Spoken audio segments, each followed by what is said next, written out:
नमस्कार दोस्तों, स्वागत है आपका। बात करें भारतीय इकोनॉमिक्स की, इंडियन इकोनॉमिक्स की बात करते हैं तो राष्ट्रीय आय को पढ़ रहे थे। राष्ट्रीय आय में अगला टॉपिक जो इसकी अवधारणा में लेते हैं, अवधारणा में पहला टॉपिक लेते हैं सकल घरेलू उत्पाद यानी ग्रोस डोमेस्टिक प्रोडक्ट, जिसको जीडीपी कहा जाता है। जीडीपी क्या है, जीडीपी क्या है आपने बहुत बार पढ़ा होगा, ठीक है ना।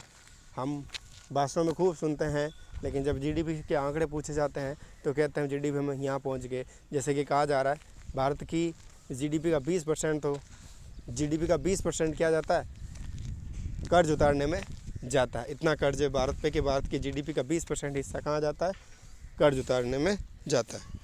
एक वित्तीय वर्ष में देश की भौगोलिक सीमा में उत्पादित वस्तुओं और सेवाओं का अंतिम मूल्य इस देश का सकल घरेलू उत्पाद कहलाता है। सीधी सी बात है, ये आपका देश है, ये आप भौगोलिक सीमा हो गई।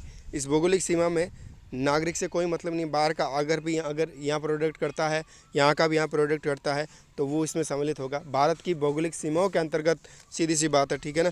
क्या है, एक वित्तीय वर्ष 1 अप्रैल से 31 मार्च के मध्य देश की भौगोलिक सीमा में उत्पादित वस्तुओं एवं सेवाओं का अंतिम मूल्य उस देश का सकल घरेलू उत्पाद कहलाता है, ठीक है। नागरिक से कोई मतलब नहीं है, ये भौगोलिक स्थिति होगी देश की। इस भौगोलिक स्थिति के अंतर्गत कहीं से भी कोई भी जो है इसमें उत्पादित करता है, यहाँ पर नागरिक चाहे विदेश का भी हो, अगर यहाँ उत्पादित करेगा, देश की भौगोलिक सीमा में करेगा तो वो किस में आएगा, जीडीपी में आएगा, ठीक है ना, ग्रोस डोमेस्टिक प्रोडक्ट में आएगा। बात करें सकल घरेलू उत्पाद, जीडीपी का संबंध देश की भौगोलिक सीमा से, नागरिकों से नहीं है। नागरिक कहीं का भी हो सकता है, लेकिन अब भौगोलिक सीमा के अंतर्गत कार्य करता है, भौगोलिक सीमा के अंतर्गत प्रोडक्शन करता है, ठीक है, तो वो किस में आएगा, जीडीपी में आएगा, ठीक है ना, ग्रोस डोमेस्टिक प्रोडक्ट में आएगा।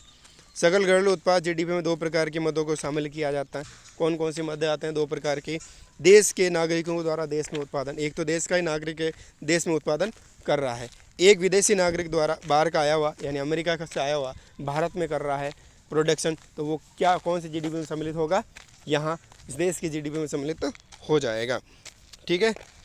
जीडीपी एक मात्रात्मक अवधारणा है जो उत्पादन में होने वाली वृद्धि को दर्शाती है, ठीक है, मात्रात्मक है। विश्व स्तर पर जीडीपी के आंकड़े अंतर्राष्ट्रीय मुद्रा कोष यानी आईएमएफ जारी करता है।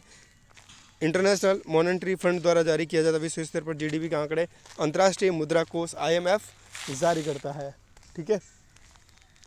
वर्तमान में भारत में जीडीपी के मामले में विश्व की 5वीं बड़ी अर्थव्यवस्था है और भारत के आर्थिक सर्वेक्षण 2021-22 के तहत जीडीपी का अनुमान 8.0 से लेकर 8.5% तक रखा गया है। ये जीडीपी के मामला थे। अगले वीडियो में देखेंगे। नमस्कार।